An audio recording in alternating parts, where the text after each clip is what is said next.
फायदा कब्र में पहुंचता है? उलमा फरमाते हां पहुंचता है, पहुंचता है। हजरत गालिब बिन बशीर रदी अल्लाह ताला अन्हु, ये वो अजीम शख्सियत थी जो हजरत राबिया बसरिया रदी अल्लाह ताला अन्हा को अक्सर ईसाले सवाब करते थे, उनका नाम लेकर ईसाले सवाब करते थे। एक दिन यह हुआ कि आपने हजरत राबिया बसरिया रदी अल्लाह ताला अन्हु को ख्वाब में देख लिया, अन्हा को। जब ख्वाब में देखा ना तो आपने पूछा कि आपका क्या हाल है, आपका हाल क्या है? तो आपने फरमाया आप जो मुझे रोजाना इसाले सवाब करते हो ना, वो नूर के थालों में रेशम के कपड़े से ढक कर मेरी कब्र तक मुझे पहुंचाए जाते हैं। आपका इसाले सवाब मुझे पहुंचाया जाता और कब्र में इसाले सवाब पहुंचता है। एक बुजुर्ग थे जो कब्रिस्तान में रहते थे, उन्होंने देखा कि सारी कब्रें, ख्वाब में देखा कि सारी कब्रें फटी, सब मुर्दे कब्र से बाहर आ गए और हर मुर्दा कुछ ना कुछ चुन रहा है, जमीन पर ले रहा। मगर एक शख्स ऐसा था जो कोने में बैठा था, वो कुछ नहीं ले रहा। आपने इससे पूछा आप क्यों अकेले बैठे हो? सब ले रहे हैं, लेकर अपनी अपनी कब्रों में वापस जा रहे हैं, आप क्यों अकेले बैठे हो? कहा मुझे कोई इसाले सवाब करने वाला ही नहीं है। ये जो ले रहे हैं ना, ये वो लोग हैं जिनके भाई, उनके रिश्तेदार, उनके दोस्त उनको इसाल करते हैं। इस इसाल का सवाब आसमान से नूर के थालों में रेशम कपड़ों में ढक कर उन्हें पहुंचाया जाता है और मैं महरूम इसलिए हूं कि मुझे कोई इसाले सवाब करने वाला नहीं। कहा क्यों? कहा मेरा एक भाई है जो बाजार में गुम हो चुका है, दुनिया में गुम हो चुका है। आपने कहा मुझे आप एड्रेस बताएं, कहां रहता है? उसके भाई का एड्रेस लिया, आप पहुंचे, आपने पूरा वाकया सुना है कि फला कब्रिस्तान में तुम्हारा भाई है। कहा हां। कि वो तुम्हें याद कर रहे हैं, तुमने इसाले सवाब नहीं किया। उसने कान पकड़े कि हाँ मैंने कभी इसाले सवाब नहीं किया। फिर उसने कई दिनार दिए आपको कि आप खुद भी सदका करें, मैं भी करूंगा। जब सदका शुरू किया उनके नाम का, इसाले सवाब किया, दोबारा सोए, क्या देखा ख्वाब में कि दूसरे लोग जिस तरह अपनी कब्रों में खुश हैं, नूर के थाल रह लें, उस तरह वो भी अपने थाल को ले रहे हैं और कह रहे हैं तुम्हारा शुक्रिया कि मेरे भाई ने कल रात मुझे इसाले सवाब किया, आज सुबह नूर का थाल मेरे पास पहुंच चुका था। अब बताएं कि इसाले सवाब कितनी अहमियत का हामिल है। एक मुर्दा जो कब्र में पहुंच जाता है ना, उसकी ख्वाहिश इतनी होती है कि मुझे कोई इसाले सवाब करे, इसाले सवाब करे। क्योंकि मरने वाला यही चाहता है, जिस तरह डूबने वाला, चाहे वो तालाब हो, नदी हो, समंदर हो या गहराई का कोई कुआं हो, डूबने वाले की ख्वाहिश एक होती है जिसे तैरना नहीं आता कि मुझे कोई बचाने वाला आ जाए, मुझे कोई बचाने वाला आ जाए। नबी पाक सल्लल्लाहु ताला अलैहि वसल्लम ने इरशाद फरमाया, जिस तरह डूबने वाले की ख्वाहिश होती है कि मुझे कोई बचाने वाला आ जाए, इस तरह कब्र के मुर्दे की ख्वाहिश होती है कि मुझे कोई इसाले सवाब करने वाला आ जाए ताकि मैं नजात पा जाऊं। कब्र में राहत इसाले सवाब से हुआ करती है। और आज अल्हम्दुलिल्लाह हम सब ने मिलकर इसाले सवाब की महफिल सजाई है, बड़ी अहमियत की हामिल है। मगर सवाल यह पैदा होता है कि जिस तरह हम जिंदों को खाना खिलाते हैं, जिंदों को पानी पिलाते हैं, जिंदों को सदका देते हैं, इस तरह यही हालात मुर्दों के साथ भी है। उनके नाम का खाना, उनके नाम का पानी, उनके नाम का इसाले सवाब, उनके नाम के सदका तो खैरात, उनको भी फायदा पहुंचता है और यह फायदा कब्र में राहत देता है, रोशनी देता है। मगर सवाल अब इसाले सवाब की महफिल से चंद सवाल मैं आपसे करना चाहता हूं कि जो शख्सियत हमारे दरमियान से चली गई या हमारे घर के जो रिश्तेदार, जैसे आज हम चंद लोगों के मरहूमीन के इसाले सवाब के लिए ये महफिल सजाई, अल्लाह सबकी मग़फ़िरत फरमाए। सवाल ये पैदा, वो तो चले गए, उनका हाल कब्रों में क्या, वो रब जाने, रब का रसूल जाने। सवाल ये पैदा, हम पीछे हैं, हमने अपनी जिंदगी में क्या इनकलाब किया, अपनी जिंदगी में हम क्या इनकलाब लाए। हालांकि अक्लमंद आदमी उसी को कहा जाता था जो कब्र से पहले कब्र की तैयारी कर ले, जो मौत से पहले मौत की तैयारी कर ले। याद रखिए अबरार हुसैन का इंतकाल, उसका जो बनाव बना ना करंट वाला, वो एक इबरत है कौम के लिए। वो एक झंझोड़ आया, नहीं, जवानी की मौत लोगों को झंझोड़ती है, वो झंझोड़ के कहती है कि आप अगर गफलत की नींद सो रहे हो ना तो अपनी आंखें खोल दो, मौत किसी भी उम्र में आ सकती है। इनके वालिद साहब जिंदा है, बेटा चला गया, ये इबरत है, ये इबरत है जो दुनिया को झंझोड़ रही है। अगर आप यही समझ रहे हो कि बूढ़ों को मौत आती है तो भूल जाना, यह आपकी गलत फहमी है। आपने भी कुरान नहीं पढ़ा है, आप कुरान पढ़ें। कुरान तो कहता है कि मौत जब भी आएगी अचानक आएगी, आपको कहकर नहीं आएगी। मौत जब भी आएगी ना, मां के सामने बेटे को खेलते खेलते ले जाएगी बेटे को। मां से भी इजाजत नहीं लेती मौत कि हम आपके बेटे को ले जाएंगे। बाप से कहती भी नहीं है कि हम आपके बेटे को परसों ले जाने वाले, नहीं, वो आएगी ले जाएगी, रूह कब्ज हो जाएगी। मरना सबको है।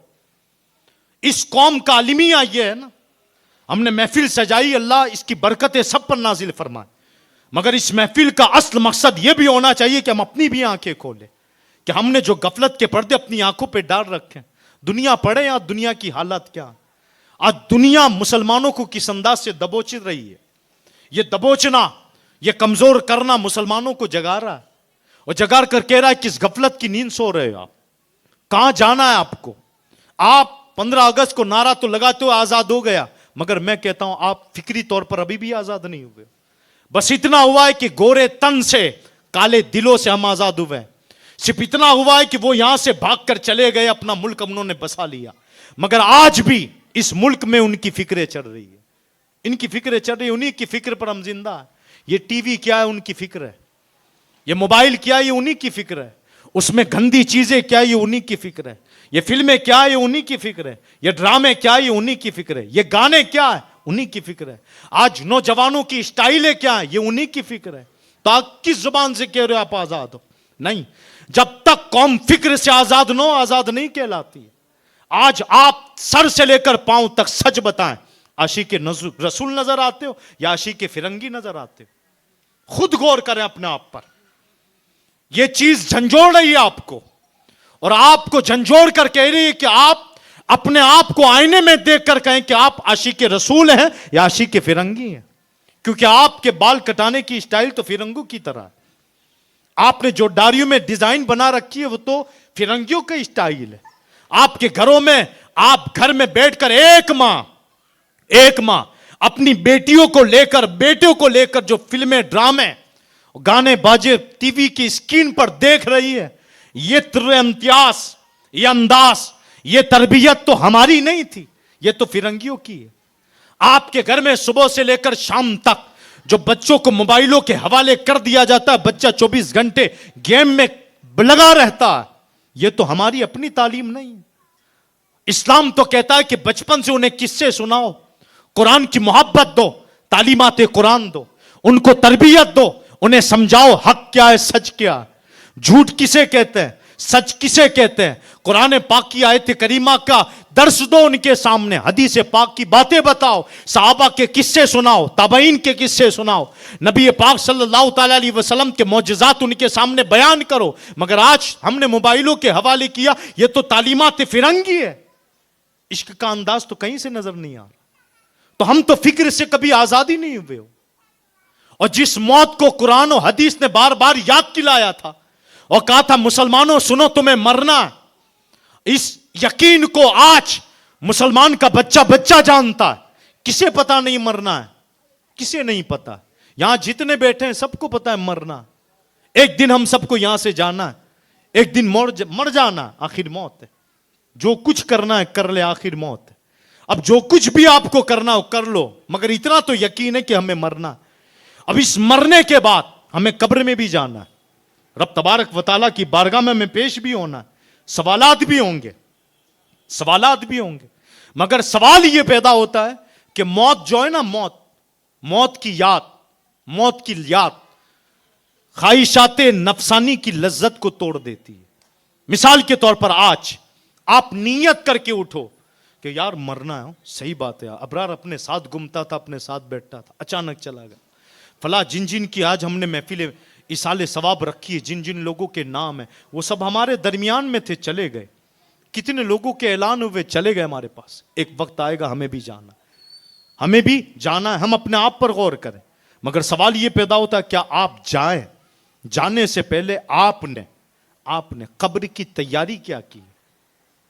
ये दुनिया की रंगीनियां तुम्हें समझा रही है, तुम्हें बतला रही है और झंझोड़ रही है, और झंझोड़ के कह रही है कि याद रखो मुसलमानों सबको मरना। और मरने से पहले आपने तैयारी क्या की? इस तैयारी पर उम्मत मुस्लिमा ने गौर नहीं किया। इस तैयारी पर नौजवानों ने गौर नहीं किया, क्योंकि मौत की लज्जत, मौत की याद गुनाहों की लज्जत को तोड़ देती है। मगर इस याद को हमने याद ही नहीं किया। हम तो बेफिक्री की जिंदगी गुजार रहे हैं। इस अंदाज से हम जी रहे हैं ना मौजूदा वक्त में, कि लग ही नहीं रहा कि किसी को मरना, किसी को मरना है। याद रखें, एक दिन सबको जाना है, इस दुनिया से सबको जाना है। और इस अंदाज से जाना है ना कि जब जाओगे ना तो कब्र में सवालात तो जवाबात भी होंगे, हुजूर को चेहरा भी दिखाना है। इस दिखाने में आपने क्या तैयारी की?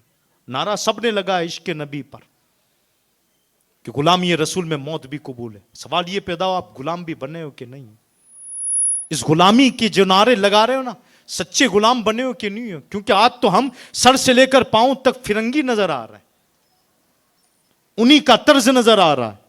डॉक्टर इकबाल ने तो इसी पर रो कर कहा था कि शोर है कि हो गए दुनिया से मुस्लिम नाबूद। मैं ये कहता हूं कि थे दुनिया में मुस्लिम भी मौजूद। वज़ा में तुम हो नसारा तो तमद्दुन में हो नूत। तुम तो वो मुसलमान हो जिन्हें देख के शर्माए यहूद। आपने झंझोड़ के दुनिया से कहा था। लिहाजा मुसलमानों, इसाले सवाब, महफिल इसाले सवाब आज हमें यह दर्स दे रही है कि लोगों याद रखना, एक दिन हमें भी इस दुनिया से जाना है। अक्लमंद होशियार आदमी वो है जो मौत से पहले मौत की तैयारी कर ले।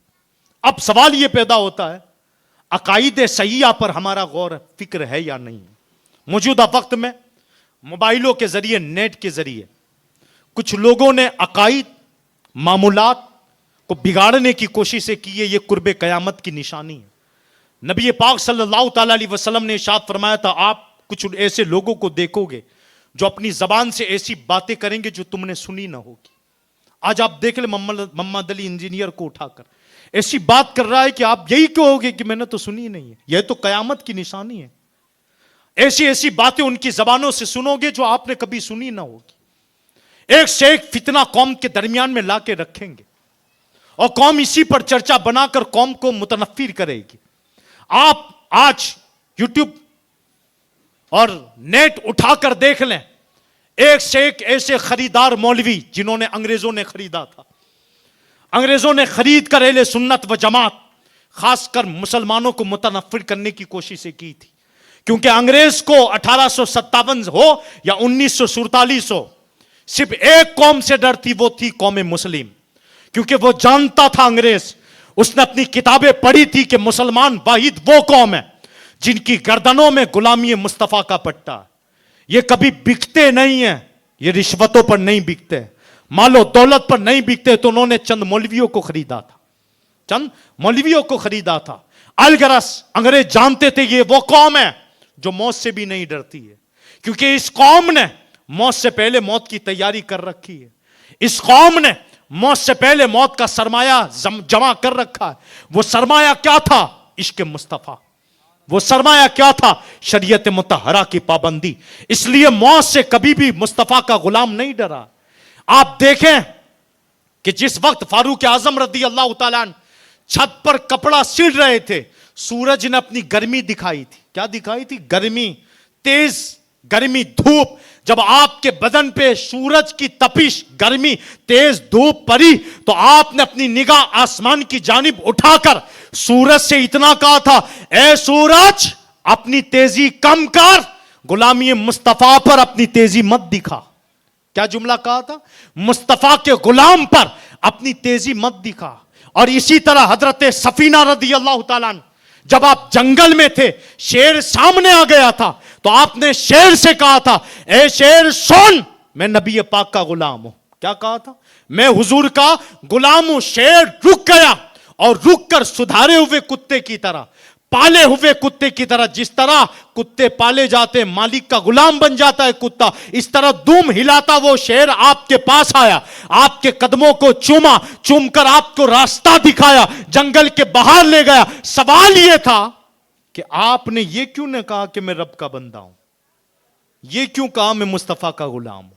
अगर आप ये कहते ना मैं रब का बंदा हूं, तो शेर भी कहता, हजरत आपसे पहले जितनों को फाड़ दिए ना मैं ना, सब रब के बंदे थे, आप नए नहीं हो, सब रब के बंदे थे। मगर आपने ये क्या कहा कि मैं मुस्तफा का गुलाम हूं, पहचान मुझे। ये कहकर आपने शेर से कहा, सोन बंदे बहुत आए होंगे, मैं मुस्तफा की गुलामी का बंदा हूं।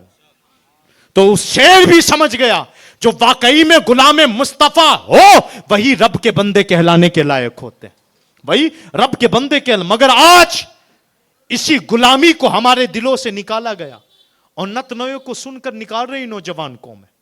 याद रखना, मौत से पहले एक होता है मबरूर खुशनसीब लोग, एक होता है बदनसीब लोग। खुशनसीब बनना, बदनसीब न बनना। बदनसीब न बनना, मकबूलों में रहना, मरदूदों में न जाना।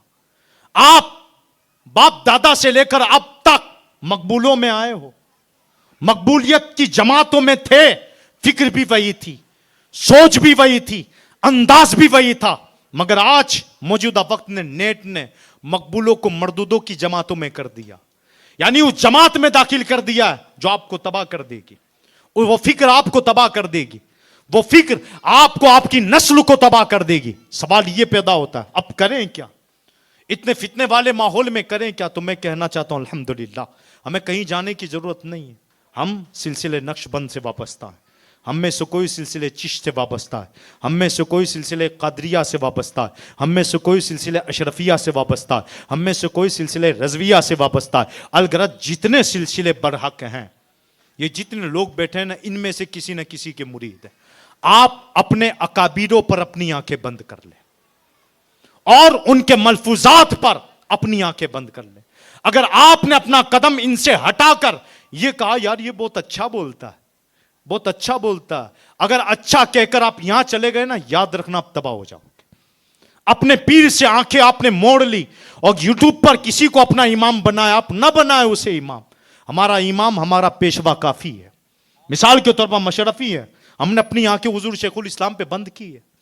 अब आगे कौन क्या कह रहा है, क्या कहेगा, बात खत्म है। क्योंकि आज भी इस उम्र के अंदर, इस उम्र में, इतनी उम्र के अंदर मसाइले शरिया बयान करना, इससे बढ़कर क्या हो सकता है? हमने अपनी आंखें इन पे बंद कर ली है।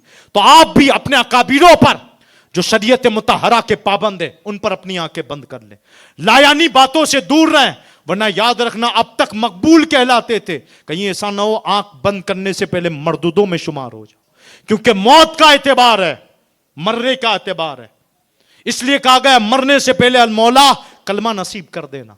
इसलिए कहा जाता है कि जब आप देखो कि बाशरा आदमी है, आप कहीं सफर में हो, किसी मुत्तकी आदमी को देखो, तो हमारे उलमा कहते उससे देखो ना, तो उससे हाथ मिलाकर, मुसाफा करके, हाथ चूम के यही जुमला कहो कि हजरत मेरे लिए मगफिरत की दुआ करना। यह हुक्म है कि आप इनसे मगफिरत की दुआ करा लो, क्योंकि मगफिरत अहम चीज है, बख्शिश आला चीज है। इसलिए तो एक बुजुर्ग से किसी ने कहा था, जब वो बकरियां ले जा रहा था, एक चरवाहा था, बकरियां ले जा रहा था, बकरी के साथ साथ उसने जब बुजुर्ग को देखा ना, तो उसने मस्ती की थी बुजुर्ग से, मजाक। उस बुजुर्ग से कहा कि हजरत आपकी दाढ़ी के बाल बेहतर है या मेरी बकरी की पूंछ बेहतर है? क्या कहा था? आपके दाढ़ी के बाल अफजल है या मेरी बकरी की पूंछ अफजल है? तो वो बुजुर्ग रो गए, आंसू आ गए आपकी आंख में। तो कहने लगा वो चरवाहा, हजरत आप रो रहे, मैंने तो आपसे सिर्फ सवाल किया। तो हजरत कहने लगे, सुन तूने बहुत बड़ा सवाल किया, अगर सुनना, इंशाल्लाह प्रोग्राम करने वाले, कराने वाले सारे वसूल इंशाल्लाह दुनिया में भी कामयाब, आखिरत में भी कामयाब। अगर 4 लोग भी कुछ लेकर उठे ना, तो इंशाल्लाह ये प्रोग्राम कामयाब है। हजरत क्या कहने लगे पता है? रोक कर वो चरवाहा कहना, हुजूर आप रो रहे हैं, मैंने तो मजाक में कहा था। तो आपने अपनी दाढ़ी पकड़ कर, आंसू गिर रहे हैं आपकी दाढ़ी पर, क्या जुमला कहा था? सुन चरवाहे, तूने बड़ा प्यारा जुमला कहा कि मेरी दाढ़ी के बाल अफजल है या तेरी बकरी की पूंछ अफजल है। तो आपने क्या कहा पता? अगर मेरा रब मुझे बख्श दे तो फिर मेरी दाढ़ी तेरी बकरी की पूंछ से अफजल है, मेरी दाढ़ी तेरी बकरी की पूंछ से अफजल है। और अगर मेरा रब मुझे न बख्शे तो तेरी बकरी की पूंछ मेरी दाढ़ी से अफजल है। अगर बख्शिश कर दे तो ये अफजल है, अगर मेरा रब मुझे न बख्शे तो फिर तेरी बकरी की पूंछ अफजल। यानी बख्शिश, मगफिरत अहम चीज थी, जिस पर आज उम्मत मुस्लिमा का एक तवज्जो के साथ बिल्कुल भी इस पर हमारा एहसास नहीं है। मगर याद रखना, अगर हमने इसी अंदाज से जिंदगियां गुजारी और यही तुर्रे इम्तियाज हमारा रहा, तो एक दिन आएगा कि कब्र में हमें जाना है, क्या मुंह दिखाओगे? कब्र जो है ना, जन्नत की क्यारियों में से क्यारी भी है, जहन्नम के गढ़ों में से एक गड़ा भी है। ये वो इम्तिहान है वाहिद, दुनिया में आप 10वीं का इम्तिहान दो, 11वीं का दो, 12वीं का दो, कॉलेज का दो, यूनिवर्सिटियों का दो, या कहीं भी आप इम्तिहान दो, पर्चा लीक नहीं होता, छुपाया जाता है। जब आप मेंस पर आते हो ना, तब पर्चा आपके सामने आता है, फिर आप देखते हो अच्छा ये सवाल आया, ये सवाल आया, ये सवाल है, फिर आप उसे लिखते हो। इससे पहले आपको पता नहीं होता कि कल सवालात क्या आने हैं, मगर आप अपने आप किस्मत पर नाज करें कि आप मुसलमान हो। और इस्लाम ने आपको कब्र की तैयारी करने का हुक्म भी दे दिया है, और कब्र के सवालात भी आप पर आउट कर दिए हैं, बतला दिए हैं क्या सवाल होने हैं। सिर्फ आपको तो तैयारी करनी है, तैयारी करनी, छुपाया नहीं गया है कि कब्र में कौन से सवाल होंगे, सब जाहिर है। 3 सवाल होने, 3 सवाल होने, और इन 3 सवालों को जाहिर भी कर दिया, ये सवाल होगा, ये सवाल होगा, ये सवाल होगा। अब सिर्फ सवाल यह पैदा होता है, इन सवालों की तैयारी हमने की है कि नहीं की। आप कब्र में जाने से पहले दाढ़ी शरीफ, ये सुन्नत रसूल है। हुजूर को क्या चेहरा दिखाओगे यार तुम, इसे जो तमाम अंबिया की सुन्नत रही हो, मर्द की पहचान हो। मर्द और औरत में एक ही पहचान है, वो है दाढ़ी, वो है दाढ़ी। एक लड़का था जो मां से भी डरता था, बाप से भी डरता था, मगर जब दाढ़ी वाले मिलते थे वो नहीं डरता था। वो क्या समझता था, रात में पता है दोनों मेरे बगल में औरत ही सोई है। यानी ये मर्द की पहचान है जो तफरीक करती है कि एक तरफ औरत सोई है तो एक तरफ मर्द सोया, एक तरफ औरत सोई है तो एक तरफ मर्द सोया। ये मर्द की पहचान है, मर्द की पहचान है। मगर इस पहचान को हम हजामों की दुकानों पर नालियों में बहा रहे हैं, और अंग्रेजों की फिक्र लेकर निकलते हैं, और फिर क्या कहते हैं हिंदुस्तान आजाद है। मैं कहता हूं आजाद तो हो गया, फिक्र से आजाद नहीं हुआ, फिक्र से आजाद नहीं हुआ। अभी भी आप इनकी फिक्रें लेके घूम रहे। आप देखें जब अंग्रेज यहां से भागे थे ना, भागकर सब चुरा कर ले गए थे, सोना चांदी जवेरात हीरा मोती सब यहां से उखेड़ उखेड़ कर ले गए थे। जब लंदन में उनकी मीटिंग हुई थी ना इंग्लैंड में, तो अंग्रेजों ने खड़े होकर के अपने पेशवा को, अपने गुरु को कहा था हमने ये किया, ये किया, ये किया। उसने सबकी बात सुनी, सबको बिठा दिया। एक अंग्रेज खड़ा हुआ, उसने कहा कि मैं भी आपसे एक बात कहना चाहता हूं। कहा अच्छा बोलिए, आप क्या छोड़ के आए हो हिंदुस्तान में। कहा सब तो लेकर आए, मैं कुछ छोड़ के आया हूं। कहा चलो क्या लाए थे। कहा सब हीरा लाए, सोना लाए, चांदी लाए, इतना सब कुछ उठाकर यहां लेके आए हैं, मैं कुछ वहां छोड़ के आया हूं। उस अंग्रेज ने कहा था। तो उस गुरु ने पूछा क्या छोड़ के आया। कहा निजाम। यह बहुत बड़ा जुमला था जिस पर वो खुश होकर कुर्सी से उठ गया, उसकी पेशानी चूमी थी। कहा क्या छोड़ के आओ। कहा निजाम। कहा कैसा। कहा उनकी स्कूलों में ऐसा निजाम छोड़ के आया हूं, जाएंगे मुस्लिम बनकर निकलेंगे ईसाई बनके, जाएंगे तो मुस्लिम बन के निकलेंगे ईसाई बनकर। आज आप हालात देख लें स्कूलों के नाम पर। मगर याद रखें इस्लाम वो पाकीज़ा मजहब है, वो पाकीज़ा मजहब रोकता किसी को नहीं है। आपको चांद छूना है, चांद छू लें। कुरान तो खुद कहता है, कुरान खुद कहता है सूरज में गौर करो, चांद में गौर करो, पहाड़ों में गौर करो, जमीन के नीचे गौर करो। ये कुरान की आयत है, मगर गौर हमने नहीं किया। क्यों नहीं किया पता, हमने कुरान उठाया ही नहीं। उठाया ही नहीं तो क्या गौर करें। जिन अंग्रेजों ने उठाया वो साइंस बन गए, आज इन्हीं का नाम है साइंसदों में। आप देख लें किन का नाम आ रहा है, जो हमारे थे बड़े बड़े, जिन्होंने कुछ न किसी न किसी चीज की तहकीक की थी, आज इनका नाम मिटा दिया गया। और मौजूदा वक्त में आप देख लें कौन बना, किसने क्या क्या बनाया, उन सब में अंग्रेजों का नाम है। क्यों आया, क्योंकि उन्होंने तहकीक की। आज जो लोग गौर कर रहे हैं कि देखा आपने चांद पे लोग जमीन तलाश कर रहे हैं, घर बना रहे हैं। मैंने कहा तू आज ताज्जुब कर रहा है, कुरान ने इतने साल पहले कह दिया था चांद में गौर करो, सूरज में गौर करो, पहाड़ों में गौर करो, जमीन के नीचे गौर करो। और कयामत की निशानियों में जमीन के बारे में तो फतलाया गया ज़ुलज़िलतिल अर्दु ज़िलज़ालहा व अख़रजतिल अर्दु अथक़ालहा। उस दिन हम जमीन से सारे खजाने निकाल देंगे। ये कुर्बे कयामत की निशानियों में था, मगर हमने सिर्फ पढ़ा, अंग्रेजों ने तहकीक की। यार खजाने निकाल देंगे मतलब है जमीन में कुछ है, जमीन में कुछ है। हम पीछे रह गए, तहकीक उन्होंने की। तो आज देख ले, सोना उनके पास, चांदी उनके पास, पेट्रोल उनके पास, कब्जा सारा उनका। रह गए हम सारे गरीब, रह गए हम सारे गरीब। हालांकि कुरान ने अलहम्द से लेकर वन्नास तक तमाम चीजें वाज़ेह तौर पर हमें बयान की थी, मगर अब कुरान मौजूदा वक्त में रह गया किसके लिए, मैयतों के लिए। नज़ा से पहले सूरह यासीन पढ़ लो, मरने के बाद सूरह मुल्क पढ़ लो। नहीं, कुरान सिर्फ मैयत के लिए नहीं था, कुरान तेरी जिंदगी का मामूल था। हर जिंदगी के लिए था, आप उसे उठाएं, पढ़ें। वे कुरान आपको तलकीन कर रहा है, झंझोड़ रहा है। एक चीज ये भी देखिए हमारी कौम की, जब सूडान में जलाया गया था ना कुरान, सबने स्टेटस रखे थे, कुरान की हिफाजत हम करेंगे, वो फला, जिसके जबान पर जो नातिया जुमला आया सबने स्टेटस पर लगाया था कि कुरान हमारा है, हम उसकी हिफाजत करेंगे। जलाने वाली वीडियो रखकर नीचे कुरान के फोटो लगाए थे। यौम कुरान भी मनाया गया, सबने कुरान पढ़ा भी। मगर मैं पूछना चाहता हूं, उस दिन से लेकर आज तक आपने कितनी बार कुरान पढ़ा है? घर में आपने कुरान उठाया? क्यों? इसकी वजह क्या पता? ये कौम भूल चुकी है कि मरना है। मस्जिदों में ऐलान जो हो रहा है ना, ये ऐलानात कि आज फला का इंतकाल हुआ, ये इबरत और नसीहत के लिए था, वरना मरना तो सबको है। आपको भी जाना है, मुझे भी जाना है। ये कोरोना वायरस के ऐलानात झंझोड़ दिए थे, सबको झंझोड़ दिए थे। और झंझोड़ कर कोरोना वायरस कह रहा था, सुनो अब तो पता चला ना, कोई है जो इस दुनिया को चला रहा, कोई है जो इस दुनिया को चला रहा। सन्नाटा था पूरी दुनिया में। हवा भी ताजा हो चुकी थी, हवा भी बिल्कुल तरोताजा हो चुकी थी, बिल्कुल कम। ये समझे कि पूरी दुनिया सन्नाटे में थी, खामोश हो गई थी, और खामोश तमाशाई बनकर देख रही थी, कोई है जो दुनिया चला रहा, कोई है जो दुनिया चला रहा है। सुबह के वक्त ऐलान हो रहा है, इंतकाल हुआ। शाम के वक्त ऐलान हो रहा है, इंतकाल हुआ। अलगरस रात के वक्त खबर आई, इंतकाल हुआ। एक साथ 10-10 खबरें, 20-20 खबरें कि आज फला का, आज फला का, आज फला का। मगर इसके बावजूद भी कौम मुस्लिम का हाल देख लें आप, कौम मुस्लिम का हाल देख लें तो हमारा हाल क्या? आज भी हम बेबाकी की जिंदगी गुजार रहे हैं, आज भी हम बेबाकी की जिंदगी गुजार रहे हैं। यह अंदाज मुसलमाना नहीं है। अपने अंदर तब्दील लाना, यह अंदाजे मुसलमानी है। सोचना यार ये चला गया, कल मुझे भी जाना।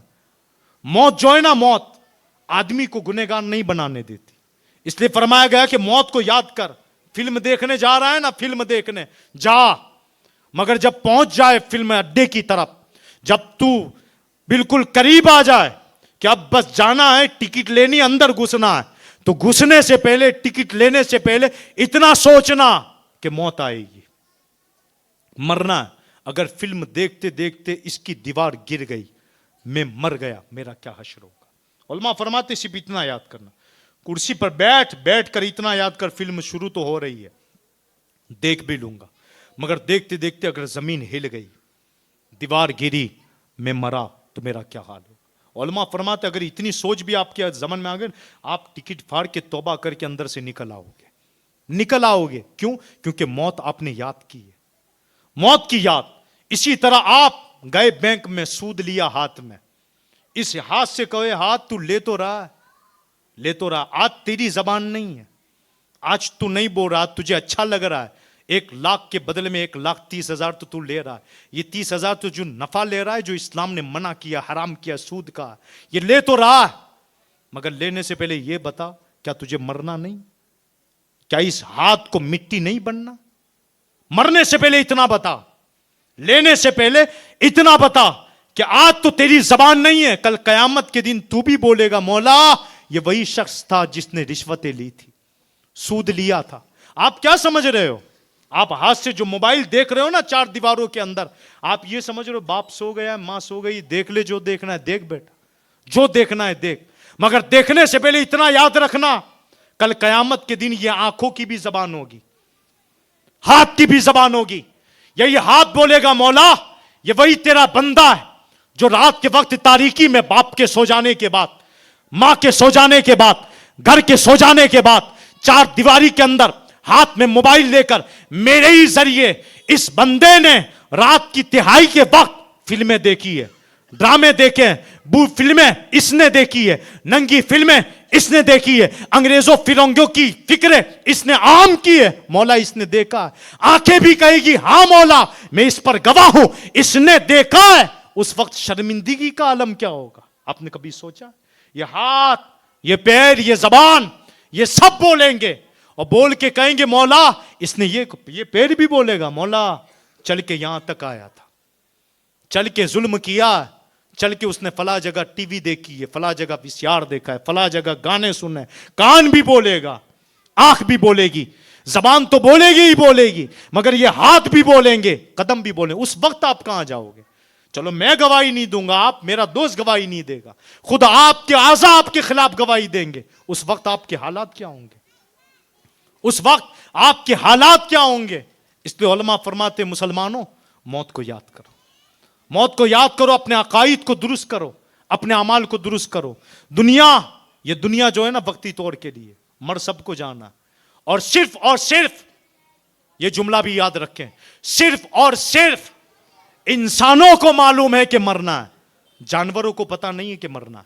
ये जो जानवर है ना, बकरे बकरी गाय भैंस, ये जितने जानवर, उनको पता नहीं है कि मरना है, सिर्फ हमें पता है।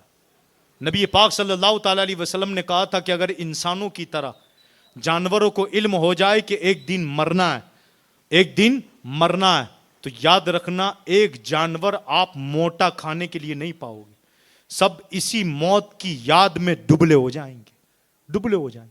और ये वाकया लोगों ने देखा भी।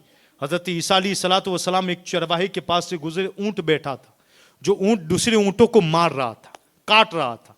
हजरत ईसा अलैहिस्सलाम ने जब उस ऊंट को देखा ना, तो अब उसके करीब गए और उसके कान में एक जुमला बोला, बोल के चले गए।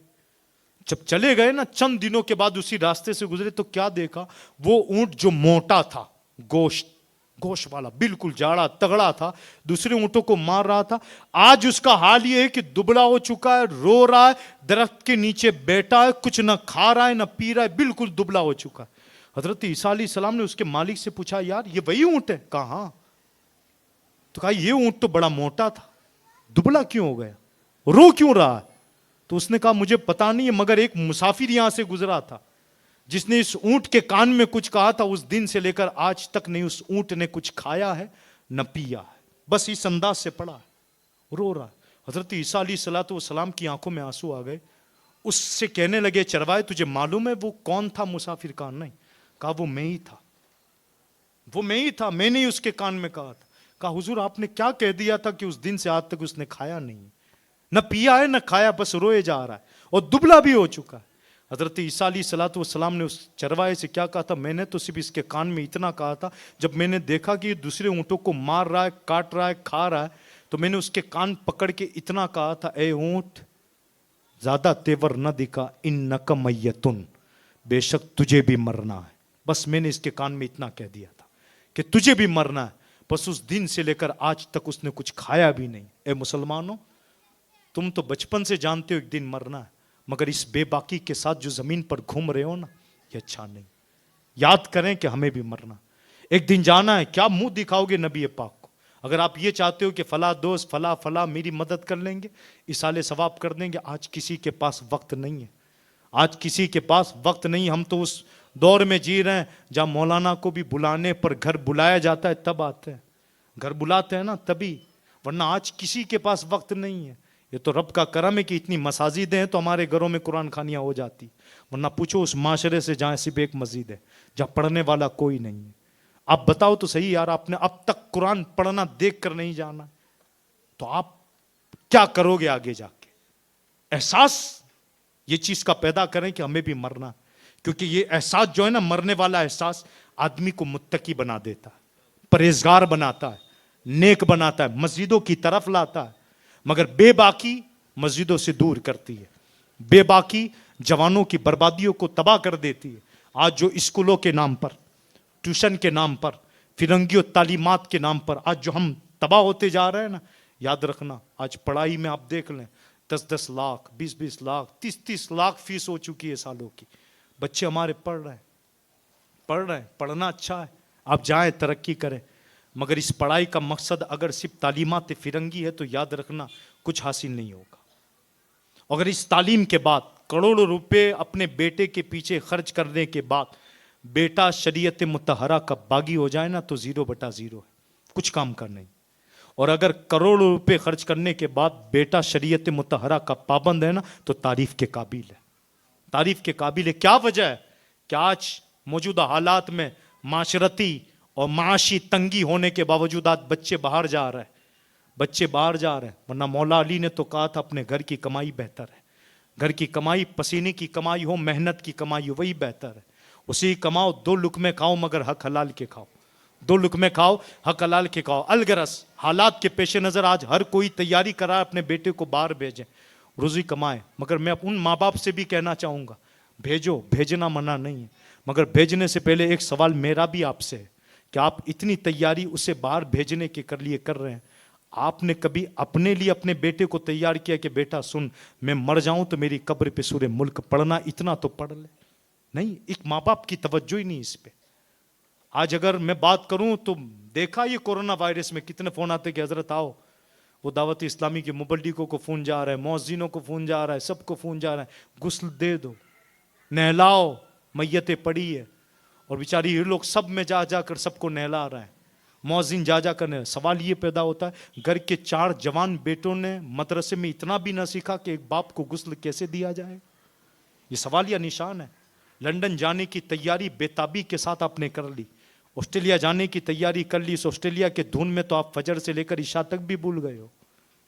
याद रखें, ये बरकतें उठाने वाली चीज है, फिर आपकी रोजी में बरकत नहीं आएगी, खत्म हो जाएगी। इस धुन को आप जाएं, कहां जाना, आपको चांद पे जाना है, जाएं, इस्लाम मना नहीं करता, मगर याद रखना चांद के रास्ते में कहीं रास्ते में शरीयत के खिलाफ वर्जी ना हो। अगर रास्ते में शरीयत के खिलाफ वर्जी आ रही, फौरन वापस लपेट कर वापस आ जाए। ऐसी पढ़ाई से जाहिर रहना अनपढ़ रहना बेहतर है। फिर से जुमला दे रहा हूं, ऐसी पढ़ाई से जाहिर रहना बेहतर है जिसमें शरीयत मुतहरा की पाबंदी हो, और जहां पढ़ाई के अंदर शरीयत पीछे जाती हो तो याद रखना फिर ऐसी तालीम, याद रखना, फितने से बढ़कर होगी। इसीलिए तो डॉक्टर इकबाल ने कहा था, अल्लाह से करे दूर वो तालीम भी फितना, औलाद भी, जागीर भी, ये मालिक भी फितना। ये सारी चीजें फितना है अगर रब से दूर करते तो आपको रब से करीब होना है। तालीम कहते किसे? एजुकेशन नाम किसका यार? आज लोगों ने बदल दिया। एजुकेशन नाम तो इसका है कि आदमी अनपढ़ हो, पढ़ के आए। आदमी अगर बेबाक हो तो अंदाज और आजीजी इनकिसारी वाला निकले। कॉलेज यूनिवर्सिटी कहते किसे? जहां से नफ्स हो, दिमागो, आला और आजा की तालीम हो, जहां से इन सारी चीजों की इस्लाह की जाए।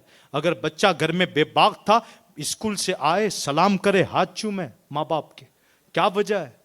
क्या आज स्कूल से तो आता है फौरन वो दफ्तर या जो भी हाथ में हो फेंकता है, ना माँ को सलाम ना बाप को सलाम। सवाल ये पैदा, ये कौन सा एजुकेशन है जिसने माँ बाप के हाथ चूमने से भी बच्चों को दूर कर दिया? ये सवाल या निशान है जिस पर सबको गौर करना। लिहाजा बस एक बात याद रखें कि मरना सबको है। अक्लमंद होशियार वही है जो मौत से पहले मौत की तैयारी कर ले। तो अब आपसे सवाल यह है कि आपने क्या तैयारी की? एक आखिरी जाते जाते एक वाकया, एक बुजुर्ग थे, बाजार में खड़े थे और सब खरीदी में मशगूल थे बाजार के अंदर। कोई खा रहा था, कोई पी रहा है, कोई चल रहा है। वो बुजुर्ग रो रहे हैं, वो बुजुर्ग रो रहा है। एक शख्स आया आपके पास, कहने लगा, हजरत ये बाजार है, यहां रोया नहीं जाता, यहां घुमा जाता है, आप क्यों रो रहे हो? आपके रोने की वजह? तो हजरत ने कहा, रो इसलिए रहा हूं कि मैं 2 लोगों में सुलह करा रहा हूं, एक मान चुका, एक नहीं मान रहा है। एक मान चुका, एक नहीं मान रहा। तो उसने कहा, किसकी सुलह कर रहा है? यहां तो कोई है ही नहीं, आप किनकी सुलह करा रहे हो? कहा, रब की और बंदों की, रब की और बंदों के दरमियान सुलह करा रहा हूं। तो कहा, अच्छा फिर क्या हुआ? कहा, रब मान गया है, बंदे नहीं मानते। बाजारों में घूम रहे, वो तो कह रहा है मुझे बार बार, ए मेरे बंदे, तू लाना चाहता है लिया, उनसे कह दे मस्जिदों में आ जाए, दुआ करे, मैं माफ कर दूंगा, बख्श दूंगा। मगर मैं बार बार देख रहा हूं हय्या अल सलाह की आवाजें आ रही है, हय्या अल फलाह की आवाजें आ रही है, अल्लाहु अकबर की सदाएं आ रही है, मगर ये दुनिया तो घूम रही है। कोई खा रहा है, कोई पी रहा है, कोई आ ही नहीं रहा मस्जिदों में। खाली हो गई हमारी मस्जिदें। और इस खाली वीराने के अंदर हमने ये भी देखा कि मैं बार बार उनसे कहता रहा, यार आओ, रब बुला रहा है, रब बुला रहा है, कोई नहीं आ रहा। इसलिए मैं रो रहा हूं। वो तो बार बार कह रहा है कि लाओ मेरी बारगाह में ले आओ, मैं मान लूंगा, माफ कर दूंगा। मैं सुलह करा रहा था, वो मान गया, तुम लोग नहीं मान रहे। वही बुजुर्ग चंद दिनों के बाद कब्रिस्तान में थे, अब हंस रहे हैं। अब वही शख्स आया, कहा, हुजूर कल बाजार में रो रहे थे, आज हंस रहे हो, वजह क्या है? कि आज भी सुलह करा रहा हूं। अच्छा फिर आज क्या हुआ? कि आज ये मान गए, वो नहीं मान रहा है, ये मान गए, वो नहीं मान रहे। कि क्या हुआ? कि आज ये बंदे कह रहे मौला बख्श दे, वो कह रहा है टाइम खत्म हो गया, बात खत्म हो गई। तो अक्लमंद आदमी वो है जो मौत से पहले मौत की तैयारी कर ले। कब्र में जाने से पहले कब्र की तैयारी कर लें आप। अल्हम्दुलिल्लाह हम नबी पाक के उम्मती हैं, गुलाम हैं, हम तो उनकी उम्मत में से है ना, कि हमें यकीन है इंशाअल्लाह शफाअत से हमारी बख्शिश हो जाएगी।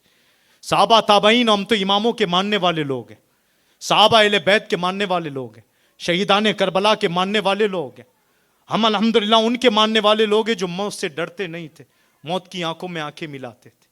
हम तो उनके मानने वाले लोग हैं जिस पीर ने, हमारे पीर ने कहा था अगर कल मौत आनी है तो यार अब आज ही आए। सुना है कब्र में बेपर्दा वो तशरीफ लाते हैं। हम तो तड़पते हैं कि कब मौत आए तो हुजूर का दीदार हो, हम तो तड़पते हैं। मगर सवाल ये पैदा होता है कि हुजूर को देखने से पहले हुजूर ने अगर इतना पूछ लिया कि आप तो मेरे हो, ये तो बताओ कि आपने मेरे लिए क्या मोहब्बत की निशानी लेकर आए हो, क्या है आपके पास? एक नेकी का काम आप बताते, न चेहरा रहा उस अंदाज से, न हुलिया रहा, न किरदार, न अमर रहे।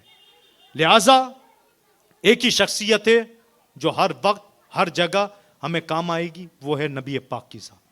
कब्र में उन्हीं का सहारा, कयामत में सारे नबी कहेंगे ज़बू इला गैरी, हुजूर ही अना लहा कह के काली कमली में छुपाएंगे तुम लोगों को, हम लोगों को, सबको यही आएंगे। अब पुलसिरात पर कौन होगा? तो पुलसिरात पर भी हुजूर खड़े होंगे। कौसर कौन पिलाएगा? हुजूर ही। मिजान पे कौन होगा? हुजूर ही होंगे। जब हर जगह हुजूर है, दोस्त कहीं नजर ही नहीं आ रहे, तो दोस्तों के पीछे अपना ईमान क्यों बर्बाद कर रहे?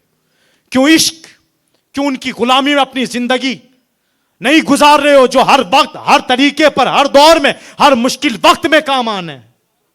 हर वक्त वही काम आएंगे, कब्र में वो, हश्र में वो, कयामत में वो, मीजान पे वो, पुलसिरात पे वो, आबे कौसर पे वो। जब हर जगह वही वो है तो उनका इश्क क्यों अपने दिल में नहीं बिठाते?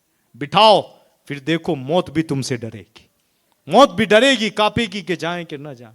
मोहम्मद के गुलाम जो है ना, वो डरते नहीं है मौत से, वो तो मौत को गले लगाते हैं।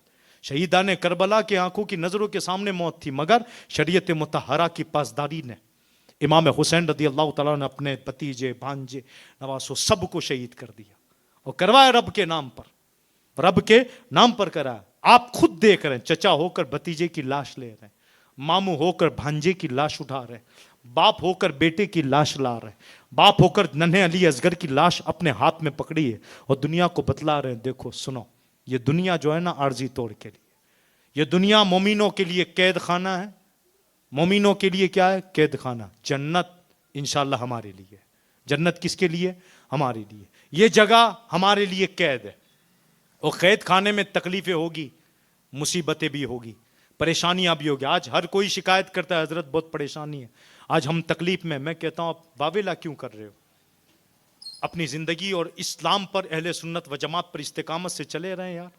आपने कुरान नहीं पढ़ा, कुरान ने तो कहा मुसलमान बने हो ना, तकलीफ होगी, सताया जाएगा, सताया जाएगा, मुसीबतें भी आएगी, आपके सामने आपके घर वालों को मारा जाएगा, आपके सामने आपकी बहू बेटियों को मारा जाएगा, आपका घर तोड़ा जाएगा, जलाया जाएगा, सब कुछ होगा।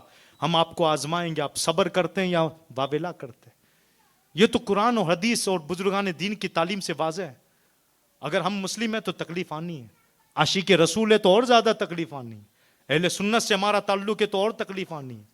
क्या आपने नहीं पढ़ा कि नामुस रिसालत के पहरेदारों को कितनी तकलीफें दी गई है?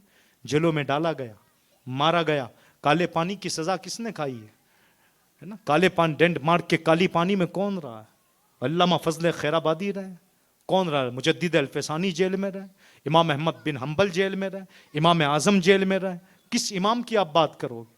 जिनकी हम तकलीद करते हैं सारों ने मुसीबतें झेली, और ऐसी झेली मगर उफ तक नहीं कहा, क्योंकि जानते थे ये दुनिया कैद खाना है, और दुनिया कैद खाना है तो कैद खाने में तकलीफ होगी। राहत कहाँ है? तो आखिरत में राहत, इंशाल्लाह वहाँ जन्नत ही जन्नत होगी।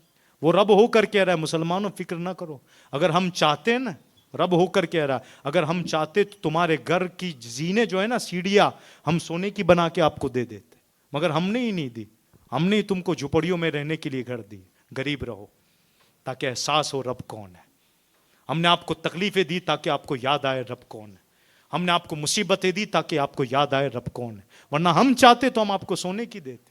इसलिए हम, देखो आप दुनिया पर नजारा करो, आप अपने मोहल्ले देख लो, गैरों के मोहल्ले देखो, देखो कितना साफ और शफाफ है, कितनी बड़ी बड़ी बिल्डिंग है, कितने रोशन इनके मीनार है, उनके घर है, ऊंचाई पे उनके घर है। और एक तरफ मुस्लिम माशरा देख लो, छोटे छोटे घर, छोटे छोटे मोहल्ले, टूटे हुए घर। ये फर्क है उनके ताजे, क्योंकि उनके लिए तो जन्नत है, हमारे लिए कैद खाना। और यही बात उनके लिए तो आखिरत उनके लिए जहन्नम है, हमारे लिए जन्नत है। हमारे लिए जन्नत। ये वाज़े पैगाम है कुरान का। मगर सवाल ये पैदा, आपने क्या तैयारी की? ये जिंदगी जो है ना 40 साल, 50 साल, 60 साल, हमेशा की जिंदगी तो ऊपर वाली है। यहां जब हम आए हैं ना, सिर्फ तैयारी करना है, इम्तिहान है हमारा। इस तैयारी में कामयाब हो जाइए आप। ये जो आप दुनियावी मफादात में पड़े हो ना, इससे बाहर आइए, तौबा कीजिए। तौबा करने के बाद सही मानों में पक्के नमाजी बनिए। रब तबारक व तआला की बारगाह में पेशानी झुकाइए, झुकिए, सुबह में उठिए, इंशाअल्लाह वो रिस्क मिलेगा कि आपको किसी के आगे हाथ फैलाने की जरूरत नहीं होगी। 90% आज शिकायत है कि लोग कर्ज में डूबे हैं, और आज तो कर्ज के नाम पर रिश्वतें ली जा रही है, सूद लिया जा रहा है, ब्याज ली जा रही है। और एक तहकीक के मुताबिक कौम मुस्लिम इसमें बड़ी फंसी हुई है। कई लोग शिकायत कर रहे कर्ज में डूबे हैं, दुआ करें। सवाल ये पैदा होता है, जिस कौम के तर्ज अमल को सीख कर दूसरी कौमों ने सीखा था, आज वो कौम गरीब हो चुकी, मस्जिदों के बाहर भीख ले रही है। क्या हो गया इस कौम को? अपने आप को संभालें, अपने आप को गौर करें, अपने अंदर झांकें, आप कौन हो और क्या हो चुके हो। लिहाजा अपनी रविश, अपने अमाल पर गौर करें। और एक चीज़ याद रखें, मरना सबको है। अल्लाह तबारक व तआला हम सबको मौत से पहले मौत की तैयारी की तौफीक रफ़ीक नसीब फरमाए। और बिलखुसूस जिन लोगों की इसाले सवाब के लिए महफिल रखी गई है, अल्लाह तबारक व तआला उनकी कब्र को ताहद्द नगा कुशादा फरमाए। नबी पाक सल्लल्लाहु तआला अलैहि वसल्लम की रुखे बद्दुआ से रोशन व मामूल फरमाए। उनकी कब्र पर रहमत बरकत नाजिल फरमाए। उनके छोटे बड़े गुनाहों को माफ़ फरमाए, छोटी बड़ी नेकियों को कबूल फरमाकर उनके लिए जन्नत में आला से आला मकाम नसीब फरमाए। अस्सलामु अलैकुम व रहमतुल्लाहि व बरकातहू।